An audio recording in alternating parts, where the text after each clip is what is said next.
Well, while I wait for some of you guys to come into the stream, I would like to say thank you to all of you for tuning in and the people watching at home from YouTube. You guys are amazing. So, thank you all that you can't, even the ones that can't join the stream, I would like to absolutely thank every single one of you because you are awesome. And now for the theme of this night. We are going to be tackling the very first page of my new sketchbook. And that is always incredibly stressful. And, well, let's see if we can't make something like this really, really fun. And let's see, hold on. So, if you all have any questions at all, I'll be more than happy to answer.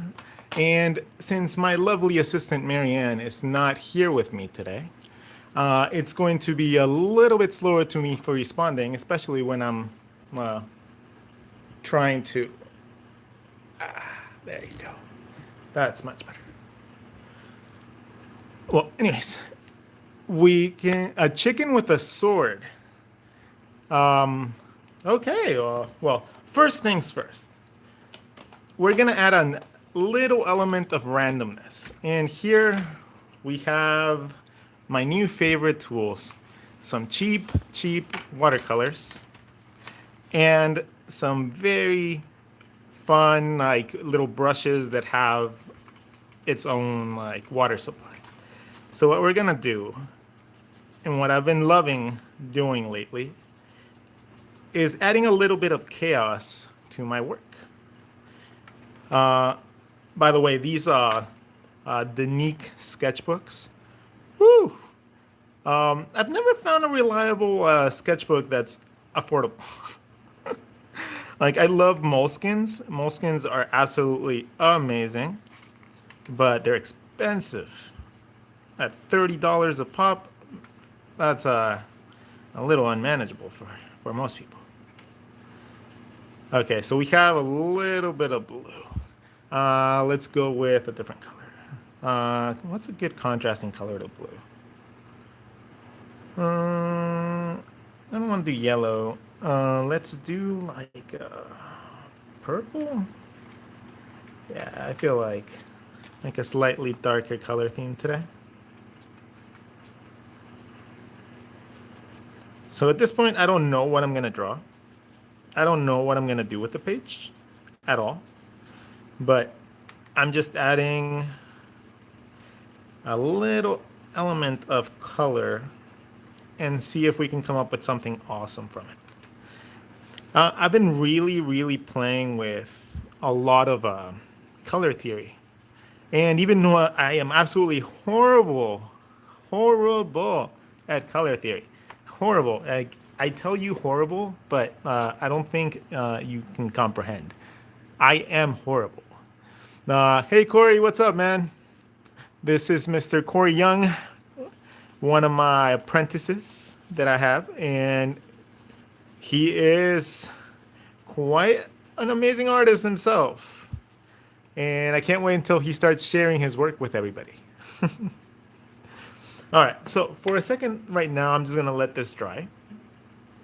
And meanwhile, I want you all to tell me, what is the one thing that terrifies you every single time you start your new sketchbooks? I am pretty sure it's gonna be one of two things. First page has to be perfect. Absolutely perfect, because if it's not, might as well just throw away the sketchbook, right? Like, just throw it away. Oh, another way to draw it is to just smear it against the other side. And let's take this off, because we're not gonna need it. And let's see if we can.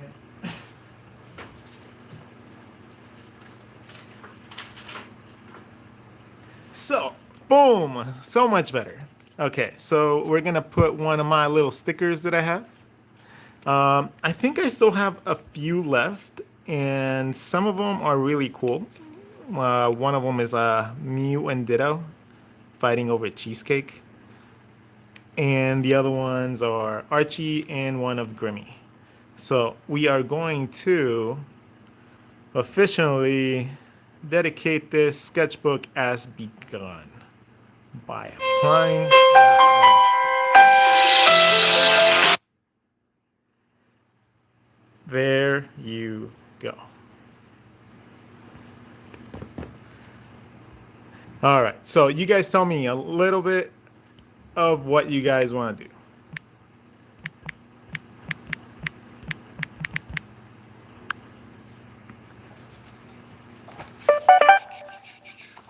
All right. Oh.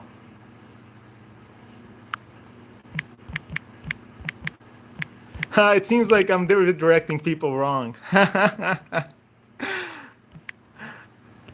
Okay, so a lot. Hey, sorry about that, guys. It seems like I've been redirecting people to the wrong website. It's been going to a bike training thing. I really apologize to all of you that have not gone through that. Okay, so we have some color in there, and I promised myself that this time around I was gonna do a lot of characters, and I am going to hold really true that, and I'm going to actually do a lot of character design when it comes down to my new sketchbook. So let's put a little bit of thought into that, and then just start creating creatures, characters, whatever from what we see here. Let's see. What is the first thing that we can do? Oh, so, okay. Right here, I see something along the lines of a creature that has like either Razorback or maybe like a really badass Bulbasaur like ish type of creature. So let's do that. You're gonna go with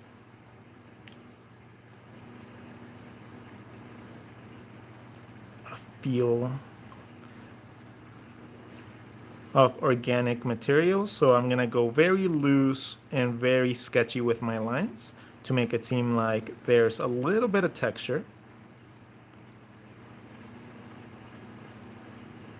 I'm gonna do alternating lines going inside out, treating this object like it has a lot of volume. That is the key component to creating very dynamic and interesting characters, is taking what you know how to draw and then just adding a little bit more to it every time so that you end up with something really dope. And let's see. So we have like the top of the Bulbasaur. Now we need to come up with a face. Where do we come up with a face here? So the first thing that I see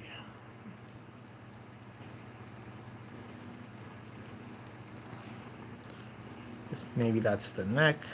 Maybe he's more like a lizard in this case, which would kind of make sense because, well, actually, no, I don't think it would make sense, but Bulbasaur is like actually a really interesting character, isn't he? Oh, it's like a plant shoots seeds, and it's really adorable. Okay, let's see. If I can remember correctly, and I probably am not, he has big eyes. He has little diamonds as his texture. But we're going to change it a little bit because I can't recall it completely from memory. And we're going to play a little bit with just stuff from memory in this book. All right, so we have kind of like a mouth. I'm gonna give it a dark eye with a little bit of shine to it. Make him look a little badass. And now let's see, where's his mouth? I know he has like a very big head, kinda. It's not gonna look like a Bulbasaur, but it's just gonna look like a turtle thing. It's It's all right. I'm okay with that. So now, as I go around the character, especially since I'm drawing with pen in this case, I want to make sure that every single line that I'm putting down is going to make an impact. If it's not, it's just gonna, dirty up the design and make it look bad. In this case, right here, kind of the anatomy doesn't kind of work out, so I'm gonna have to make it into one that has like double petal thingies, just to make it look like it's on the other side of the body. Because in this case, I drew it a little bit too low, and now it kind of looks like he's coming from the sides, which is perfectly fine. We're just gonna adapt as we go.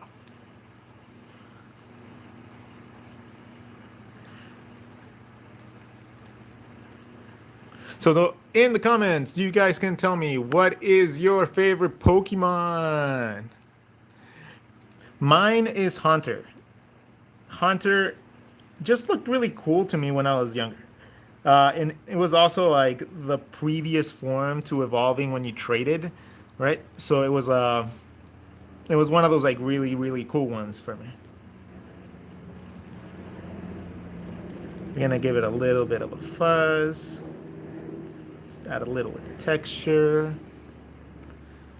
Lucario, Arbok. Lucario is really pretty, especially if you like dogs.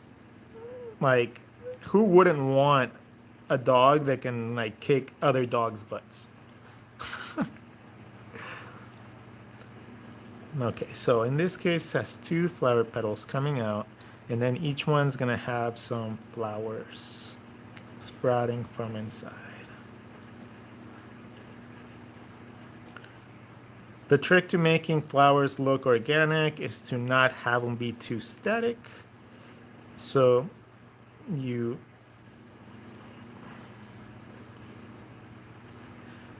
gonna fill it in with a little bit of color later. So for now, we have a really, okay body, okay face. Let's continue on to what we want the rest of the body to look like. Since we deviated a little bit from the actual design of what we wanted to initially, let's add elements from some other things. What else do I like? I like things with fuzzy tails. So let's give him a fuzzy tail.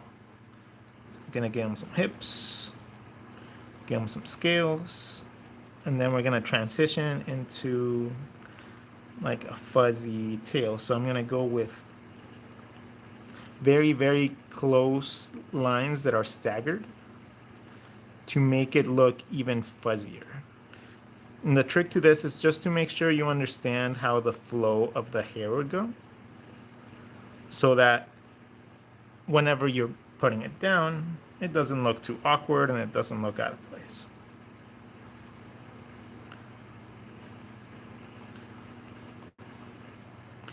Okay, so now we have a tail, but how do we give the tail depth?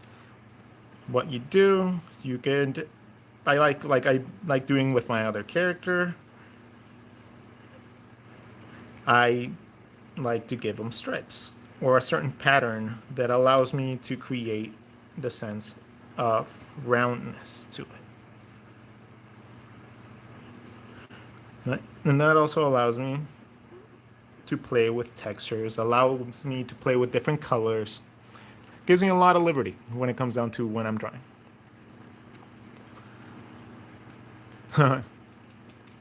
And let's see. How about we give it like, I see a shape right here, which kind of leads me to think that he should have these kinds of legs, like little dragon legs.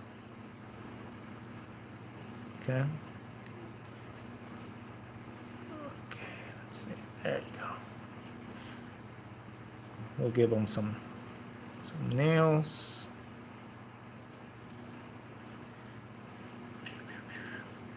And we're going to add a little bit of shading so it looks like it's in the background. Now, let's see. It seems like his neck would be like that, just due to the shape that I'm seeing. And I'm guessing he's going to have little T-Rex arms. Little T-Rex arms.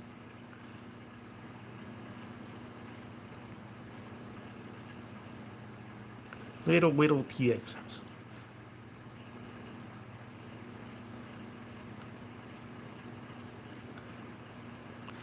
All right.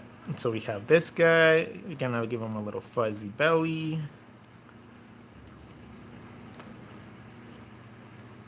And right here, I'm going to add a silhouette of the other foot just to add depth, just so you can tell that there's something behind. So he's not just like there, like with one leg. Let's give him a little bit of a shadow.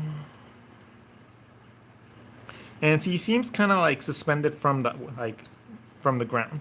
So what I'm going to do here is I might add like a ridiculous looking thing and just give him like some wings on his head. And then make him flutter. And that. Now he's flying. Oh, that is one ugly looking Pokemon. All right, but now a little bit of the fun part. Let me see if I can zoom in. And like make it a little bit closer.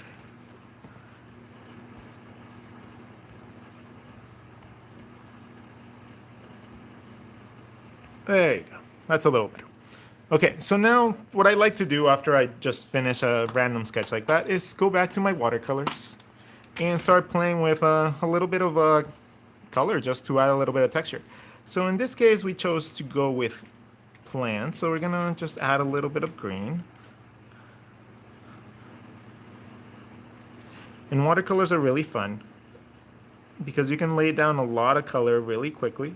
And as long as you work with the right materials, it doesn't bleed and it doesn't smudge. Like big pens, they work fantastic with watercolor. And if you have been a follower of mine for any time now, you will know that I absolutely love my big pens. Just love them. It's like the only ballpoint that I really, really like. They should sponsor me.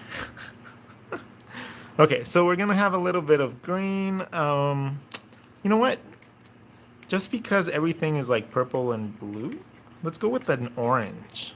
Let's just give everything a tint of orange to make it stand out. And we'll just make the top of his body orange. How about that?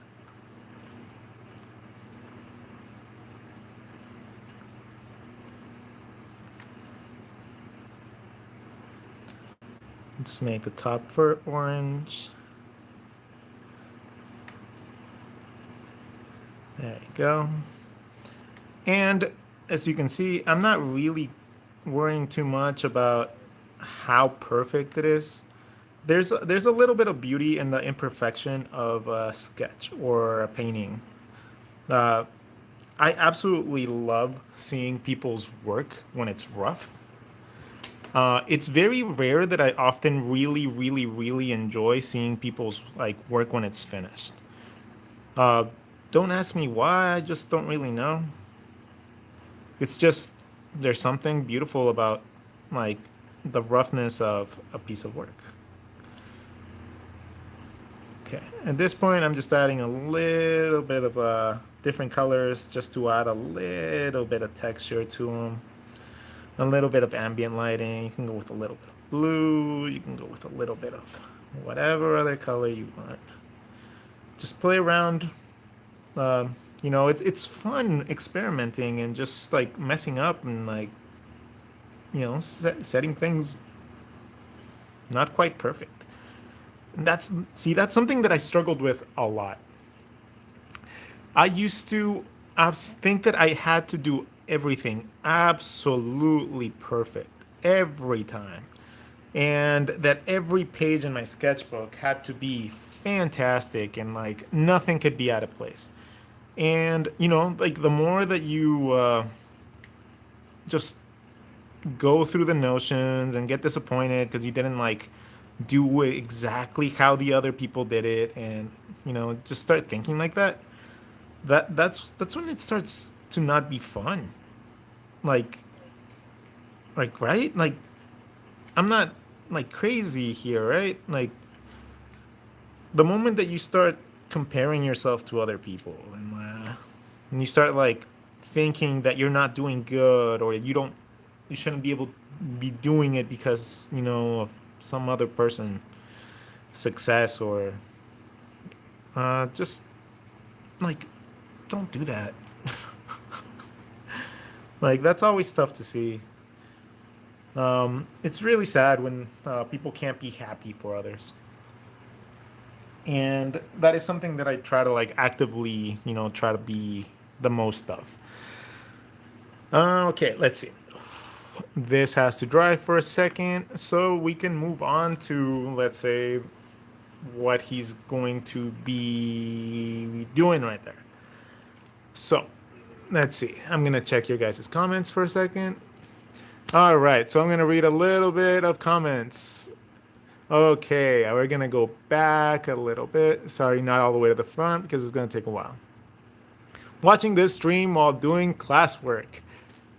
As long as it's not artwork classwork, it's okay. I condone it. Arbog, RODGON, Lucario, Cubone, really cool ones, guys. Bulbasaur and Mew, Pikachu. Hey, what's up, Jao, Bitter? Stopping by, heading back. Well, what's up, man? Someone retracted their comment. Always choose Charmander when I was little. OG Pokemon, same as Ruff, is amazing. I'm the same way. I love sketches. Tu contenido me ayuda mucho, RODGON. Gracias por el trabajo. Disculpe el español. Y un abrazo, suerte. Un abrazo de regreso a todos mis amigos latinos. Yo soy mexicano. Así que los apoyo. Okay, so the next thing we want to draw right here. Let's make something super cute, like stupidly cute. Like let's just draw something like that would make you throw up if you saw them because of how damn cute it is. I'm just gonna occupy the space here. And what is the cutest thing that you can think of whenever you think of something? See, I like to think that big eyes are like the number one thing that makes a character cute. So we're gonna give them gigantic eyes, and it's gonna be like really close to each other. And then he's gonna have little tiny antennas or horns. Okay, then what's like another factor? I kind of just smudged this too. Let's see. It has to have something kind of derpy-ish. So in this case, we can make, what can we make? You know what? Just because I'm a big fan of it, and it's gonna be my next cosplay, I'm just gonna draw him as, let's see. For the eyes, we're gonna use just watercolors so we can make them nice and bright. But let's make it a little bit creepy too. How about that? I'm a huge fan of creepy, cute stuff. And why not do something really cool? In this case, if I want to make it cute and creepy, we can go two ways. We can go with the jaggedy lines around the eyes approach, which makes it look like a vinyl toy, kinda like a ghosty. Let's go with that. That looks okay. And then he's gonna have a big mouth.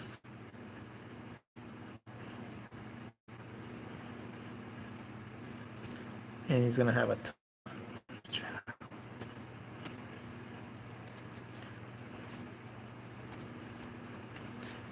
All right, and he's gonna be kind of like crazy. So let's give him some feet with some toes.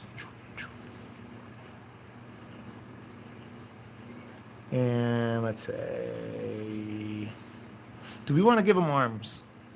Let's fit some arms in there. Let's do the little tiny baby ones.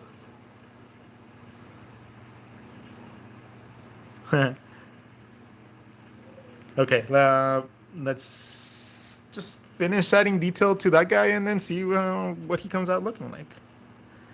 And this guy should be dry enough after that to be able to apply the white. And the white is the best part.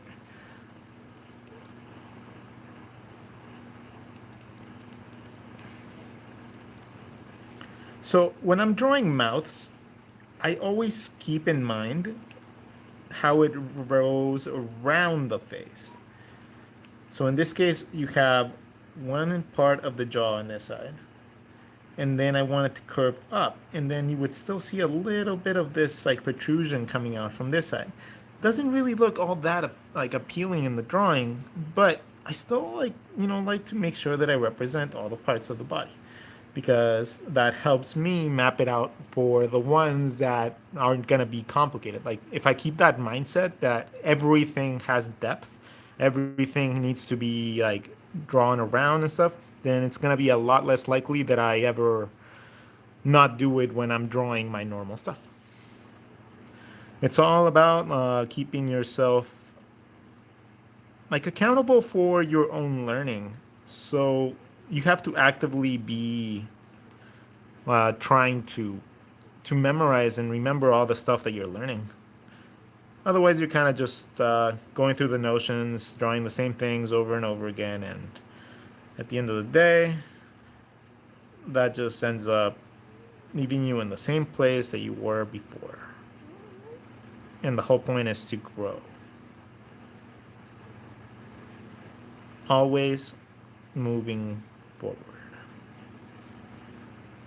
All right, so now we have little baby arms and playful feetsies.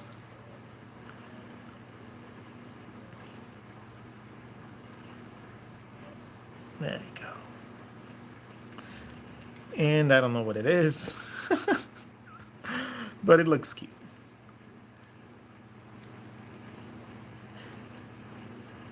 It looks like a little dog. And then let's give him a little sidekick. This little sidekick is going to be a little eyeball with wings. We'll ground them on the ground by giving him a shadow. Then we'll do the same thing with this guy, just really quickly. And what should we call him?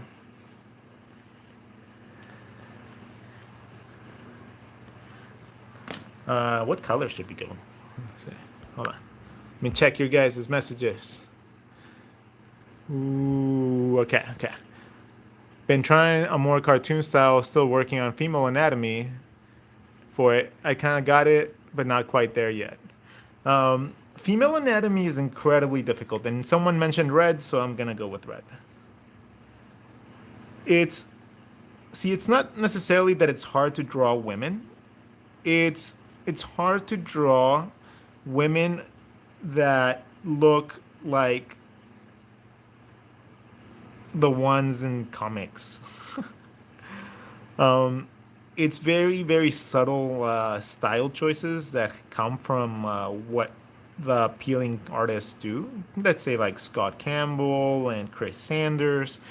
If you guys don't know who those are, one of them is the creator of Lilo and Stitch, and he has a magnificent style for pinups. Like, absolutely in love with this guy's style. And, well, Scott Campbell. He is one of the granddaddies of pinups. So, always looking forward to, like getting to the point where I can be considered like that. Like it would be a lifetime goal to be considered an artist that was known for his pinup work. And if that ever happens and that ever actually like comes along, I can die happy at that point. I can honestly say I would be like so stoked out of my mind that I would feel completely satisfied with my life. Okay, let's see.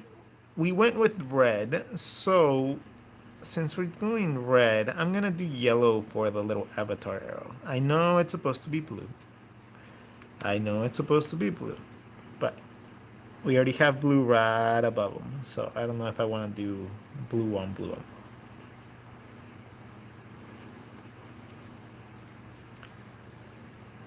So we're gonna do blue, and then we're gonna do blue on his tail, yellow on his tail, and we're gonna give this guy a little bit of depth.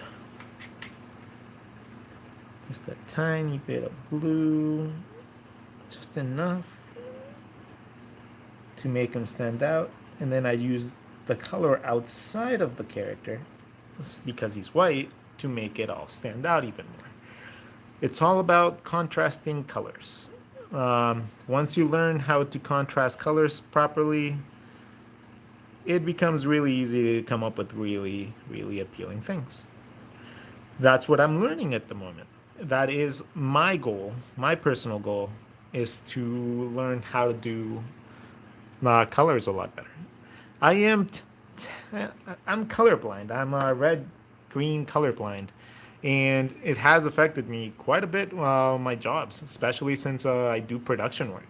So I learned really quickly that I needed to either adapt or I couldn't do that type of work anymore. So I adapted and I learned Pantone colors like a madman. Well, I did for a while. And then I just started using a lot of reference color picking like references, just my own references that I've gathered over years, just so I can, do the things like other people can. So there's a lot to say about working really hard at anything that you want just so you can get it. But I wouldn't say that necessarily in my case. I just have stupidly, I just like doing the same stuff over and over and over. I don't get tired of it. So that plays a huge factor in what I like to do. I enjoy drawing much, much more than most people will enjoy their favorite hobby. And that leads me to putting in so much extra work that, even at my, skill levels that I am, it allows me to stand out from most people. But that's mostly because I dedicate my life to my artwork. As my lovely, lovely lady would tell you, I have a sketchbook with me at every moment of the day. If I have 5 minutes to draw, I will sit down and draw. If I have 10 minutes to draw, I will sit down and draw for 15 minutes because I will make a reason to not stop drawing. Okay, so before we add the final touches to these guys, because there is a final touch when it comes down to these type of works, we can go in with a really nice felt tip pen and outline and make sure that everything looks perfect. So we can do that at the end. Let's see. Let's move on to this little blotch right here. And for this little blotch, I want to create something like more humanish. So if you guys want to throw some concepts out here, I'll be glad to take you up on the offer. Just name. Oh yeah, by the way, always have a throwaway sketchbook. It's just really, really useful to have a throwaway sketchbook. Oh yeah, that Loki challenge thing was here. Boom, Loki challenge. Draw it in your style. Woo. Okay, so some people commented.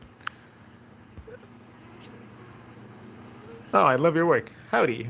Could you draw the torso and waist for both genders? I'm interested in the shapes. Um, okay. Well, I don't know if we're gonna do anatomy work in this one. I kind of want to have fun with this one. So, let's see. A robot. Okay, we can do like a cyborg. Why not? Let's see. Okay. How do we make a cyborg out of this? All right. See it. You guys ready? You guys ready for this? It's gonna go quick.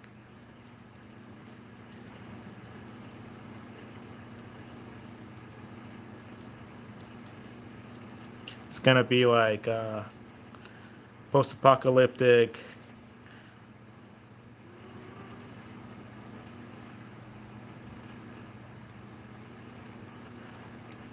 And anytime that you can incorporate any sort of anatomy to your drawings, like do so. Like it's you gotta really practice it over and over and over in order to get good at it. So I recommend that you guys practice your anatomy as much as you can.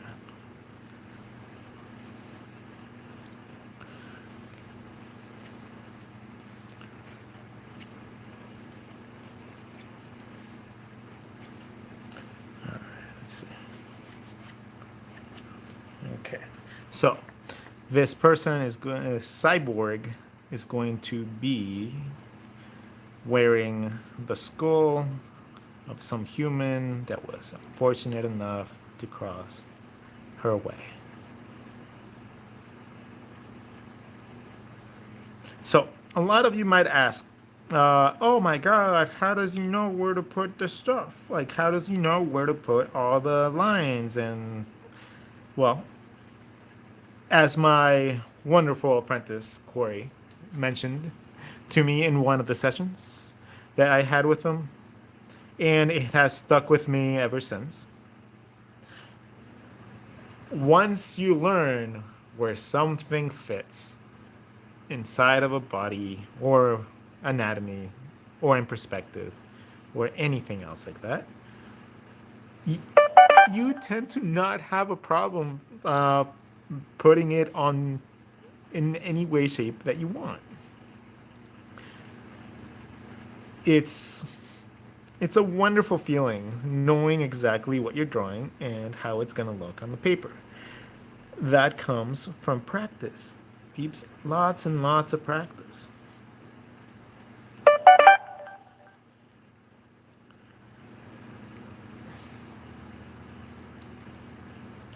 In this case, I'm just going to draw a skull. Let's see. We have a general shape of a face, and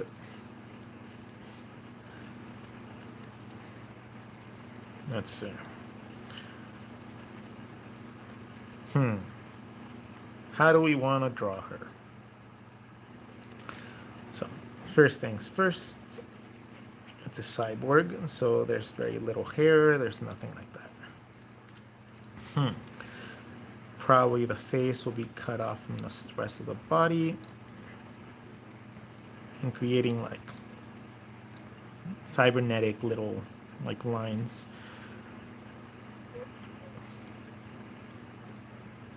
Let's draw the back of the head, and let's start drawing some cables and stuff that are going in from one to the other.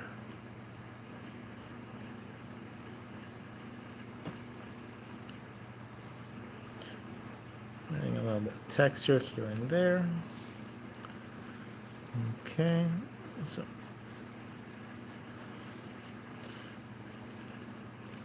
let's see.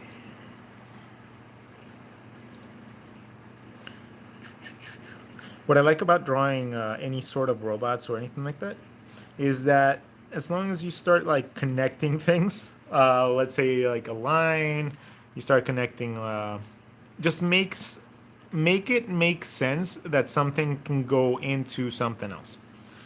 How does that make sense? How do I explain that?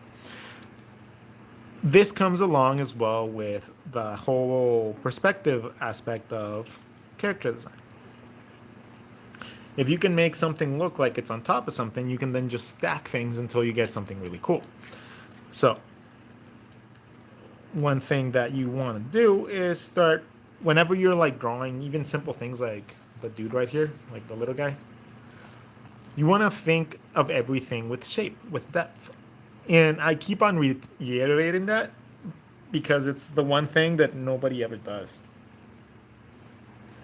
Like everybody never, they never do that. Like they start with some like really cool like, you know, drawings, and then it goes really flat because they stop paying attention to the depth and the perspective, and then they start just going into stylization. So it's tough sometimes. Okay, let's see. See, another part of the body that's really hard for most people is the nose. And I'll have to make like an entire video on it, but once it clicks and once you start seeing things as 3D shapes, it ends up being quite easy. And then you can draw them in any way you want. Let's see, what kind of mouth do we want to give it? See, one thing that I noticed is that for me, the drawing of the like pinup tile drawings that I like ends up being the most appealing when the forehead and the mouth end up in the same point. And the chin, sorry. So the basic shape ends up looking a little bit more like that. So in this case, we have a cyborg. Let's see.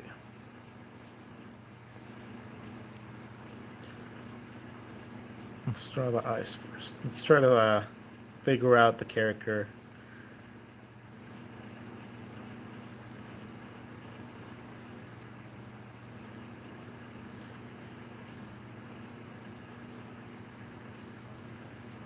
Let's see. Okay, we have the eyes.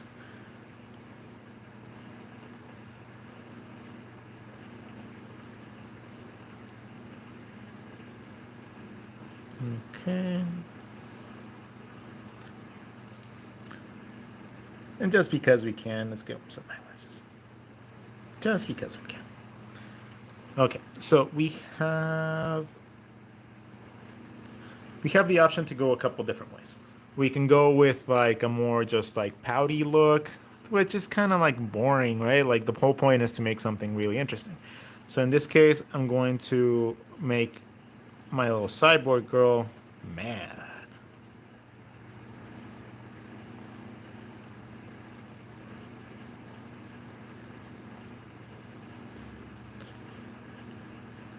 Okay, let's see, and then, I guess it would still be a pout, but it's a different kind of pout.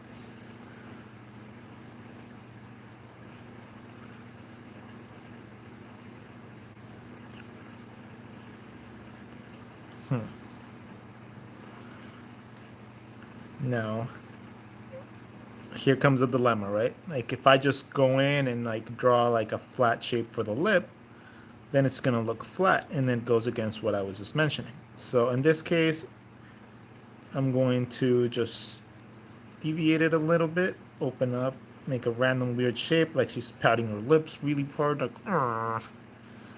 And then from there, go to the bottom underside of the lip, into her chin, that will dive back in. Now, we still need to make her look a little bit more cybernetic. So what we're gonna do is we're essentially just gonna set this front part up like if it's a mask.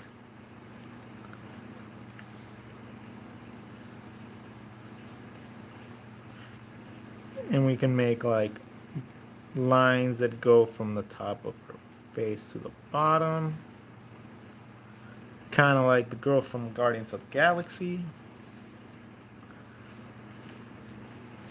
You can add little rivets.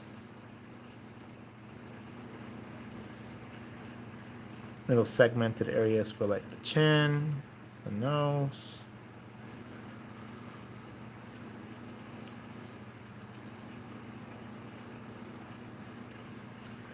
All right. And then here you can start adding little mechanisms and stuff like that that would kind of be like the anatomy structure underneath. In this case, we could add like a riveting system for the jaw.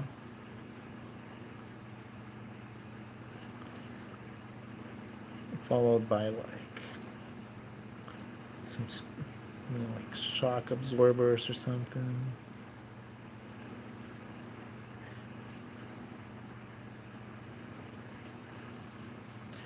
And then like that, you can just keep going and going and going, adding detail, having fun.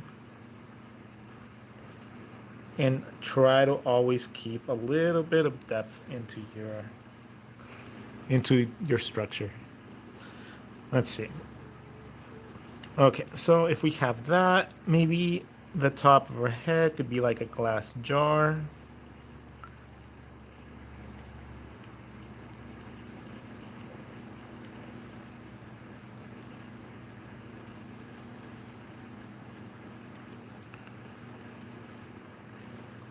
And then inside of here, let's see, how would we do that?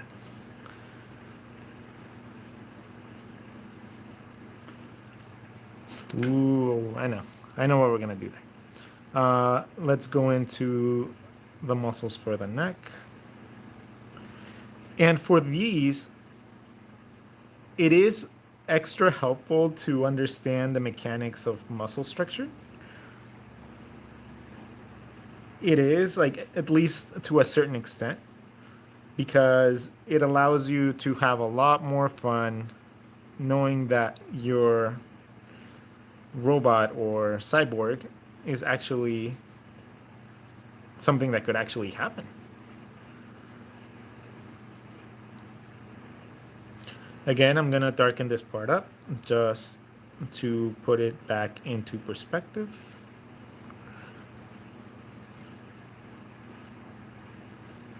We're going to do the spine.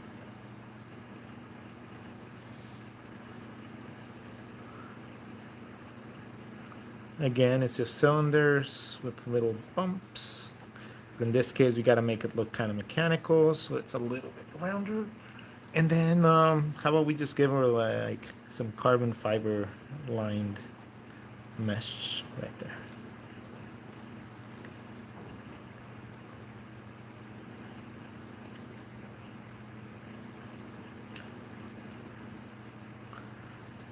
And then we'll just leave it like that. Okay, for the top, just finish it off with the skull.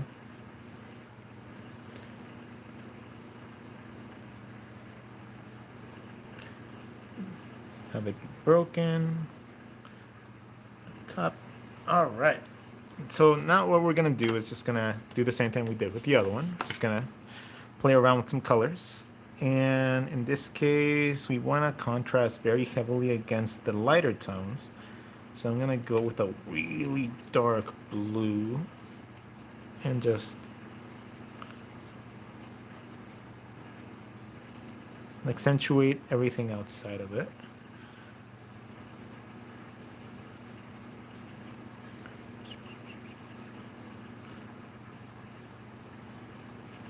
My reasoning behind that is that since I already made the character, it's already tinted in a very like dark color, so I need to make sure that it stands out even more. So adding a darker color is going to just make that pop. In this case, I'm going to go in and I'm going to put a couple layers of color here by leaving the center white so that I can make it look like it's glowing. So now, let's see. If we want to add like mechanical like things inside of her head, just gonna play with silhouettes and let's see what comes off. Trying to take into consideration that it's supposed to be glass, so I'm not gonna like fill it in all the way. We're gonna leave a little bit of spacing for highlights and for texture break so that you can actually make it look really cool. Gonna go into the mechanics here. I'm just gonna go and add color to every other one or every other little section so that it actually contrasts and it pops. In this case, I'm just gonna color the negative area so that what I want to pop pops.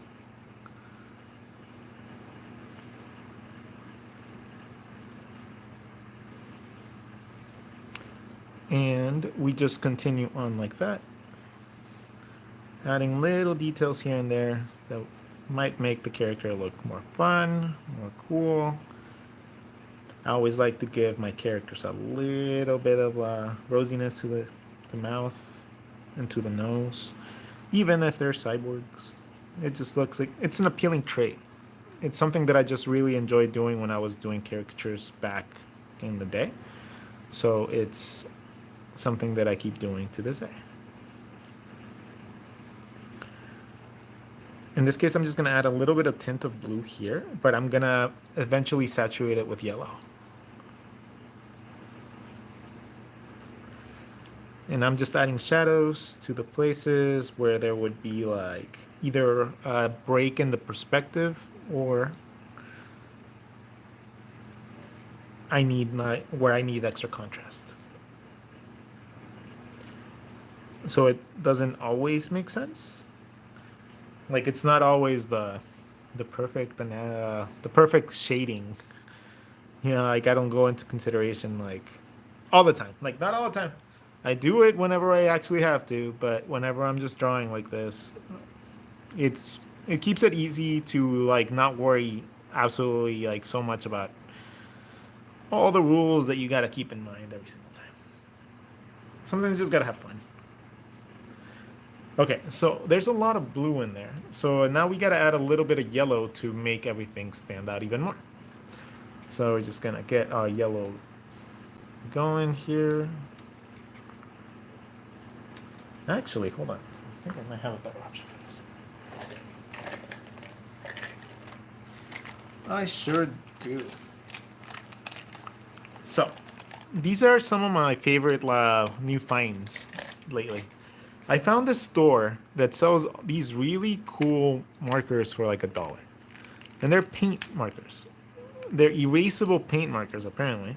And they don't really last very long, but they're really cool for what they do, for what they are. So let me see if this is dry enough already. Let me just press it.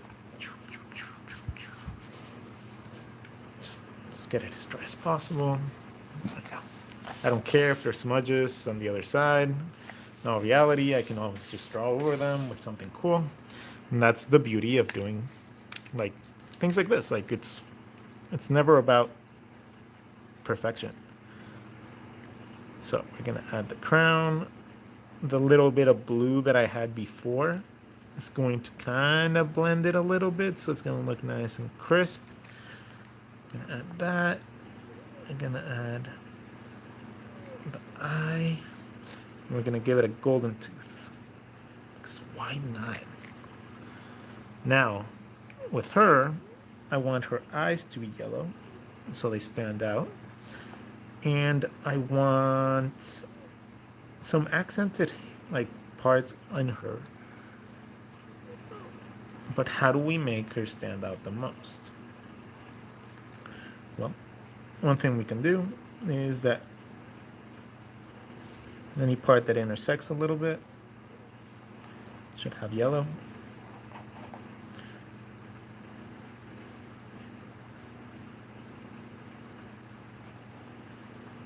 Gonna give it like some tech look thing.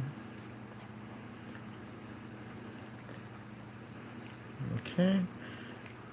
And then let's see. Let's give her a trim of yellow right there.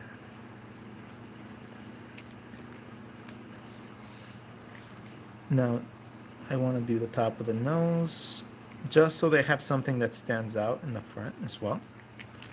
And I think we're good with that, except for one little detail. I want to make the outside of this a lot darker. So Let's see if we have something to help us with that. We have just a random blue marker. Let's see if that does the trick. Yeah, that does the trick. Did the trick nicely. And you can add a little bit more random thingies over here to make it look more mechanical. And a little bit more contrast in the parts where you need it. Which I think the front of the face could really use. There you go. All right, so we have our little cyborg lady. And I think we have space for one more. So do you guys have any suggestions? While I read some comments, feel free to leave some there. Do you like a robot? We did. The blue area would make a good ghost. We can make a ghost right here. Howdy from Florida. Howdy. A man flying with flames from his hands. Ooh. BJ, what's up? Hi, hi, hi. Kono Rust. After practicing for a good while, say a week, of even a few days, trying to create random shapes and working to create something out of them with what you practice becomes surprisingly easy. Yes, it does. I think the hardest parts are the lips, hands, and sometimes feet. A human mouth with teeth of a skull tattooed. Interesting. Can you draw a shouting mouth or a wide open mouth? Yeah, sure. I can draw a mouth. It seems like you guys want mouths. All right, we'll just draw a mouth right here. Okay, so mouths are relatively easy. You got to consider the top part and the bottom part, and they both connect at the edge. What I mean by that, I'm going to use my little throwaway sketchbook here because it's going to be easier to just explain it here. A mouth is essentially that.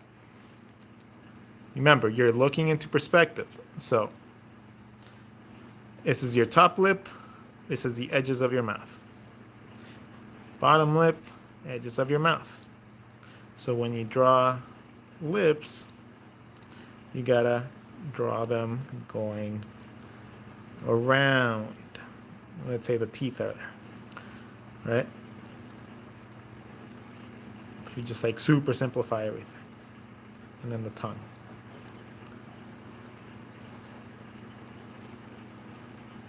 Right, so your mouth, it's like if you're holding a rubber band and then you like squish it, you can come up with some really fun mouth shapes like that.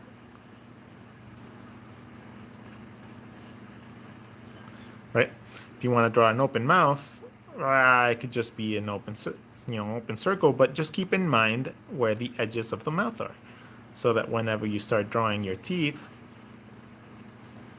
you know where to draw them from.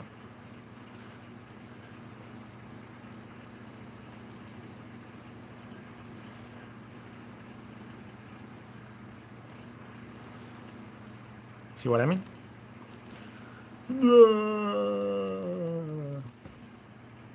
So that's mouths. All right, what was the next comment? Let's see. Human mouth tattooed. You could put a fish in the brain bowl. I like that.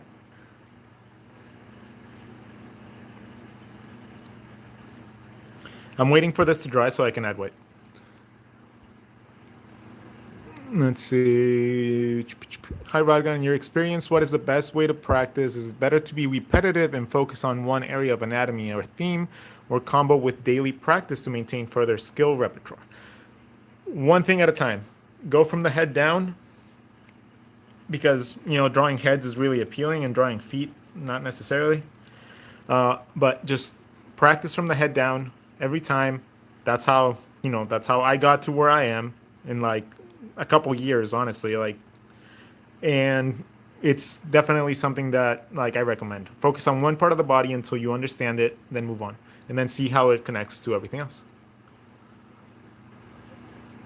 Also, for what it's worth, your sketchbook videos are used as an inspiration alongside Chris Sanders, Toonbox Studios, J. Scott Campbell, pinups, and oh wow, see that is praise right there. like I said,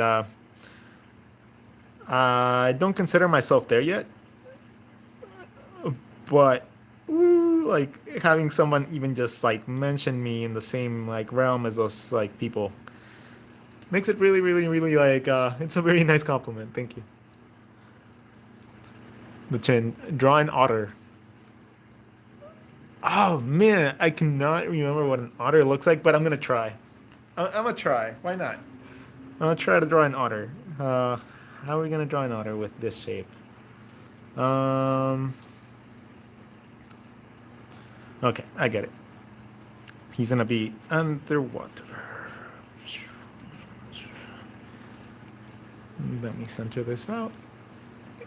Okay, there you go. So I'm gonna have his body be right here, and then his tail is gonna be coming down.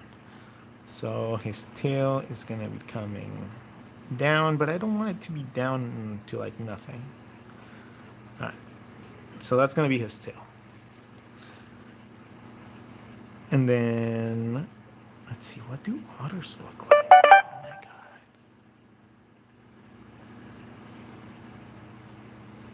Let's see. I know they're blobby, and I know that they like eat clams. So I know they like grab them in their bellies. So we're gonna draw something, grabbing something in their bellies. And what are their legs like? What are their legs like? See, I'm a big believer of references. But right now, I'm just having fun. So let's see.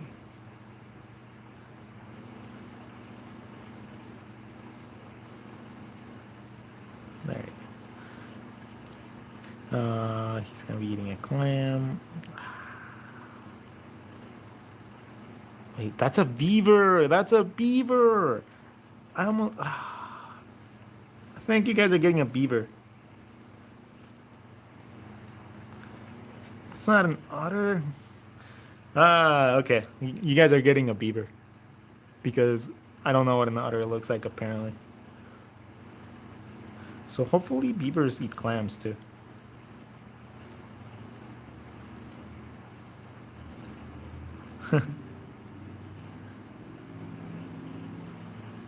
See, even with animals, whenever you have mouths, there's always gonna be the two edges. So you just have to like learn the figure that happens here so that you can curve the mouth properly.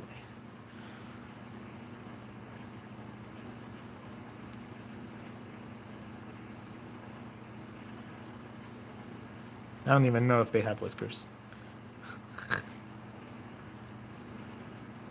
Okay. Let's see. What should he be doing with his little feetsies?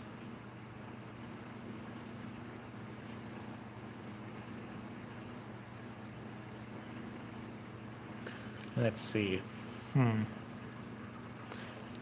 He's just gonna be kicking.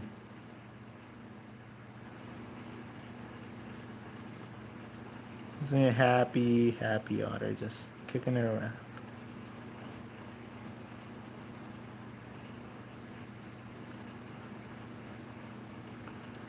And then his belly's gonna be right here.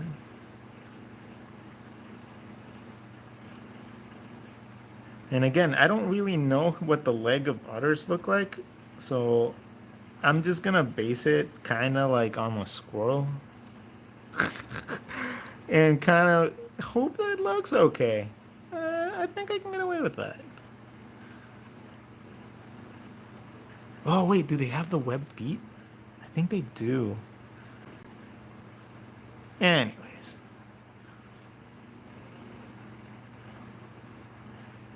All right, so now we got to give the effect of water. So how we're going to do that is with the watercolor. So water's blue, right? So the trick is when you're doing things like this is to leave the line breaks as to where the ripples of the water would be. But you got to make sure that you at least set a dark line close to the object so that you can differentiate the top of the water from the bottom.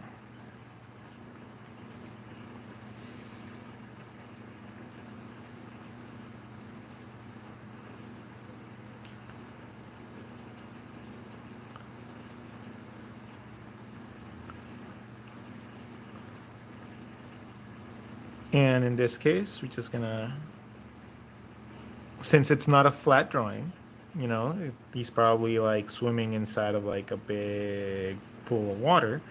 We got to make sure that we add a little bit of depth. We just don't draw like a line. And then when it comes down to this tail, what we're gonna do is we're just gonna like use a darker shade of blue since it's under the water. You can give it a really fun effect.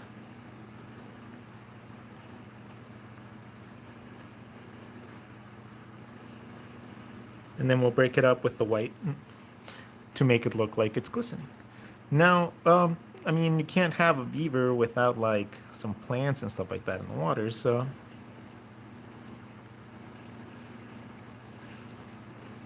you can always break up and add a little bit of scenery. And that's going to be another focus at some point, to learn how to make environments really, really quickly. Like, I've seen so many watercolor painting like videos in my life, and all of them always like amaze me. It amazes me like how they use the medium. And it's something that I really have always wanted to learn how to do. But every single time that I tried, like, I would get a sketchbook that just like bled through everything, and it was like, so annoying. So hopefully, you know, with a little bit of knowledge that I have, I can be better at it.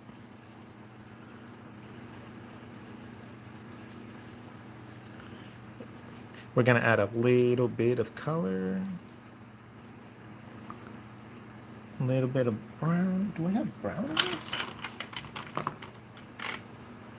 I don't know if I have brown. So we're going to kind of make them like an orange.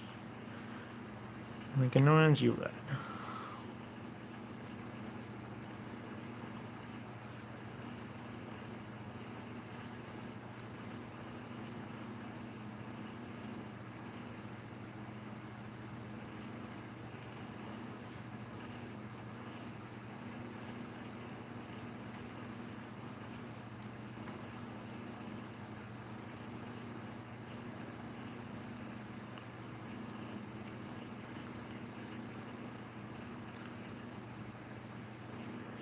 All right, and then we're gonna add a tiny bit of this color closer to the top of where it connects with the blue. And that's just to signify the like how it like dissipates as you get deeper into the water. Let's add a little bit more color to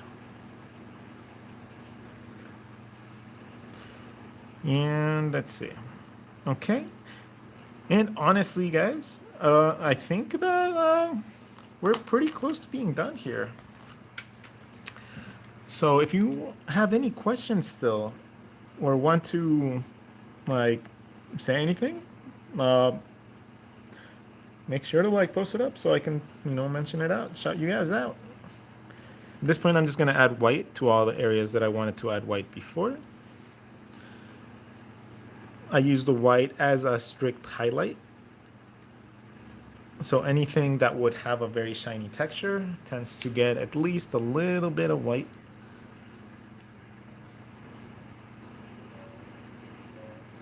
And just like the shadow, sometimes the highlights might not like look perfect, but I like to put highlights on everything. That is my pet peeve. Highlights are the shit. All right, so that's enough highlights for this guy. Let's see if this little guy right here could use some. Yeah, he could use some. Make his tongue like nice and wet. Maybe make his little horns. And while I wait for this to dry, I'm going to read the last couple comments. Oh my god, you guys. Draw an otter, Ninja Turtle, do a pixie, a ghost. Oh, you guys commented too late. Demonic cat, mermaid, demonic cat. Oh, I'll have to do one of those. Snake lady. Otters are like sausages, furry water sausages. An otter like an elongated Archie with itty bitty ears hugging a rock. Beavers are awesome too. Beavers, they're all water sausages. They have whiskers, just no waffle tail. Close enough. Looks cool. Otters are like sea weasels with webbed feet, sort of. Would love to see a stitch done in your style. Also love all your work. ¿No vas a realizar más videos en español? Sí, cuando tenga tiempo de hacerlos. What was your biggest fear as an artist, especially starting out? I'm going to answer that. That one's a really good one. Not a question, but I'm digging these Monday streams. How often do you stream? I love your work. I have streamed every Monday the last 2-3 Mondays. So if you guys ever want to chill and draw with me, that's a very good time to do so. I'm going to try to do that at least once a week. Like, whenever I get too ambitious and I want to like do like a video every month, like a video every 2 days or anything like that, it never ends up well for me. It ends up like with me not being able to do it, and then I miss out on like, like it just doesn't end up well. So, and just adding a little bit of line breakage with the white, just randomly. Just because water would be kind of random, splashing around.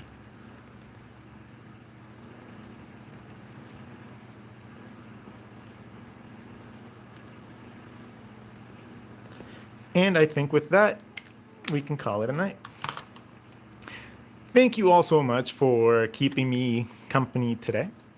I hope you all had a wonderful time.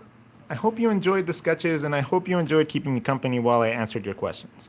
If you want to support, there is always Patreon, and there's always just joining my streams, subscribing to my channels, and, supporting in comments and sharing and everything like that. So have a wonderful night, everybody. And I will see you in the next video. Take care.